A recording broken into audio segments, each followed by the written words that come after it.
Hello guys, welcome to Cambian classes.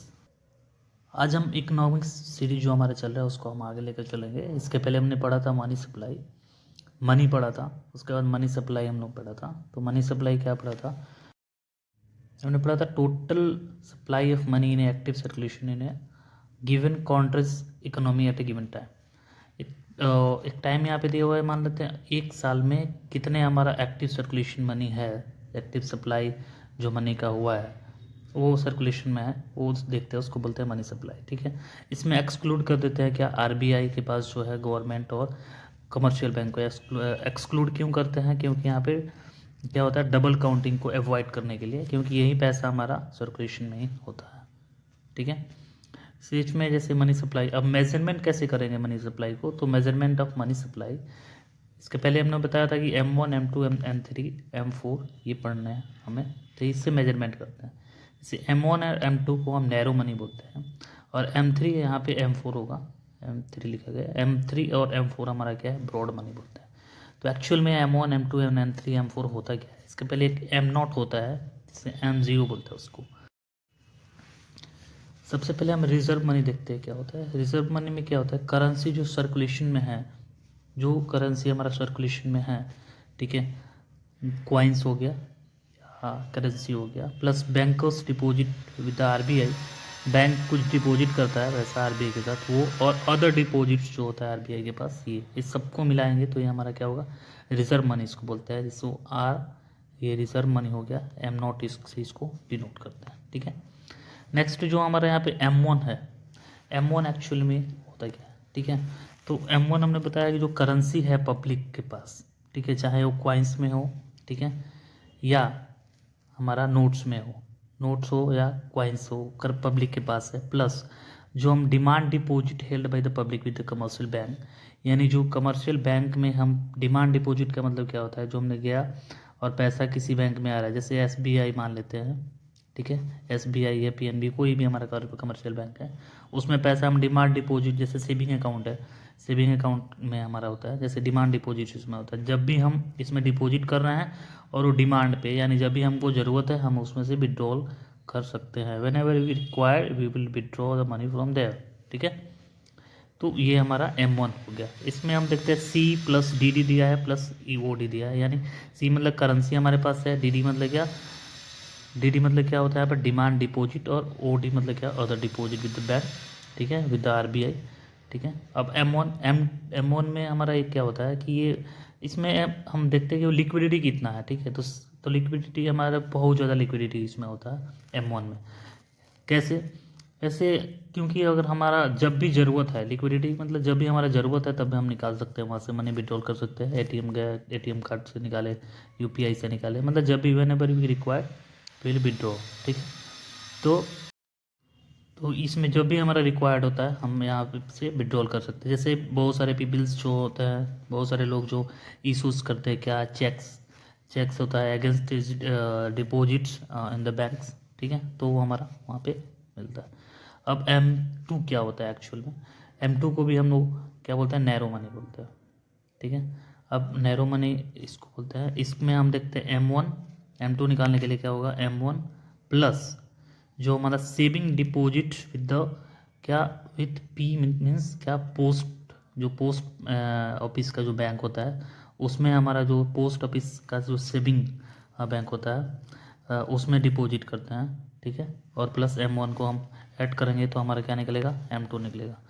ठीक है, अब जो पोस्ट ऑफिस का जो सेविंग बैंक है वो फार लेस लिक्विड होता है। जैसे हम कमर्शियल डिपॉजिट जो होता है कमर्शियल बैंक के कंपेयर में अगर देखें, इसमें कुछ रिस्ट्रिक्शन होता है। जैसे हमारा चेकेबल पोर्शन इसमें वो जो होता है वो स्मॉल होता है। जैसे हम यहाँ पे 2 लाख 4 लाख का चेक हमारा यहाँ पे नहीं डाल सकते, ये हमारा यहाँ पे रिस्ट्रिक्शन है। ठीक है, बाकी इसमें वीक में भी होता है कि एक वीक में हम कितना विड्रॉल कर सकते हैं।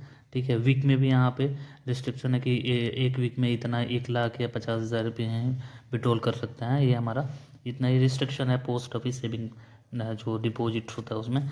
इसमें उसके बाद मैक्सिमम लिमिट भी यहाँ पे लगाया गया है कि अमाउंट ऑफ यानी सिंगल विड्रॉल, एक बार अगर सिंगल विड्रॉल करें तो ओनली 10,000 एक बार में निकाल सकता है या 1 लाख से निकाल सकता है। ये सारा रिस्ट्रिक्शन वहाँ पे पोस्ट ऑफिस सेविंग डिपॉजिट्स में होता है। देखते हैं M3 क्या है। M3 ब्रॉड मनी जिसको बोलते हैं।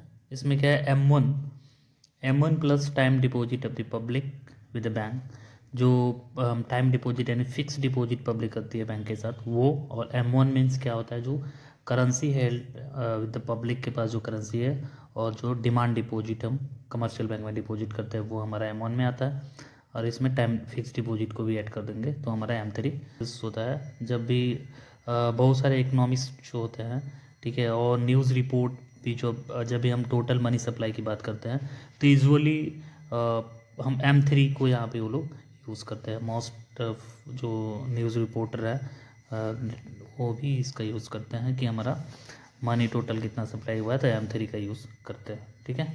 क्योंकि यहाँ पे जस्ट ये कैप्चर नहीं करता है केवल स्पेंडिंग का, केवल ये यही नहीं करता है, ये also money store for investment, यानी जो इन्वेस्टमेंट के लिए स्टोर होता है उसको भी ये कवर करता है, कैप्चर करता है, ठीक है। इसके लिए इसको देखते हैं। नेक्स्ट हमारा M4 पढ़ते हैं। M4 होता क्या है एक्चुअल में, ये भी हमारा ब्रॉड यानी ब्रॉडेस्ट मेजर होता है, ब्रॉडेस्ट मनी है यहाँ पे बोल सकते हैं।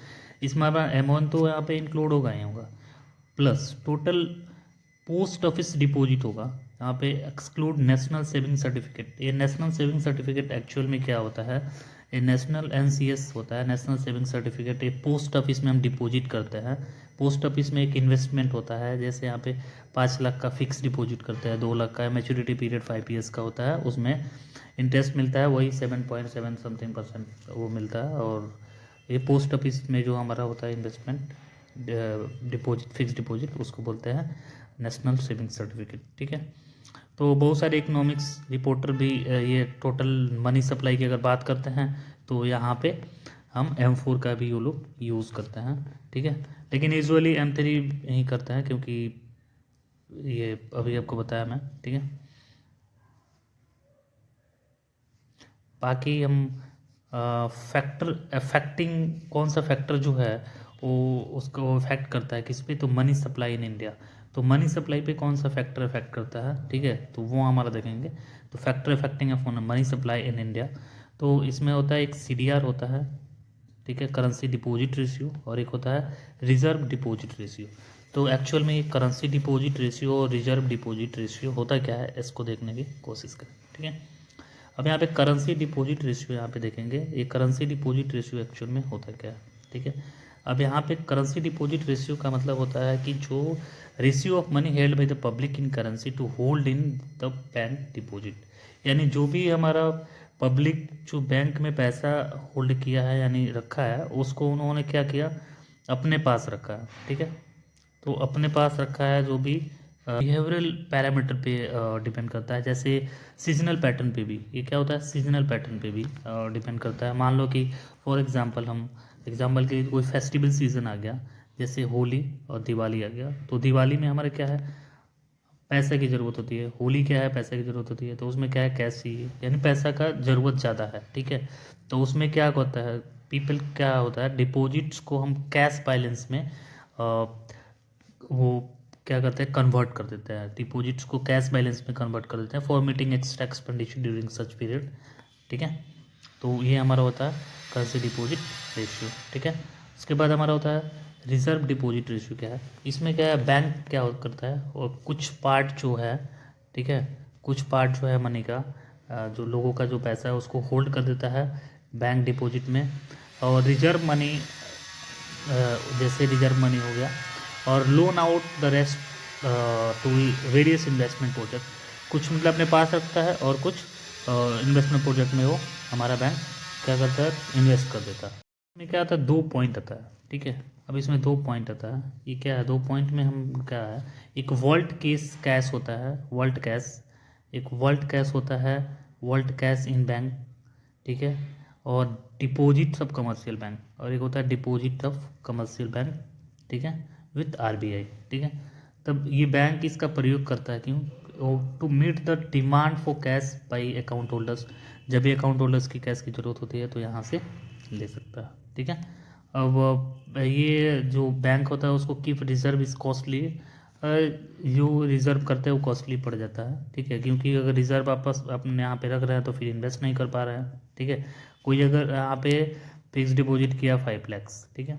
अब 5 लाख को अगर रिजर्व अपने पास कर दे रहे हैं तो कॉस्टली पड़ जा रहा है, तो बहुत सारे बैंक चाहेंगे कि पूरा का पूरा हम क्या करें कि इन्वेस्ट कर दें क्योंकि वहाँ से अर्निंग हो। लेकिन यहाँ पे कुछ आरबीआई का रूल रेगुलेशन है, ठीक है। जैसे यहाँ पे CRR और SLR, CRR और SLR हम देखेंगे, ठीक है। ये आरबीआई का रूल है, इसके तहत कुछ % हमारे यहाँ पे बैंक के पास रिजर्व रखना होता है, ठीक है। आगे हम जो लेक्चर आएगा उसमें हम CRR, ठीक है, और SLR ये सब के बारे में पढ़ेंगे, ठीक है।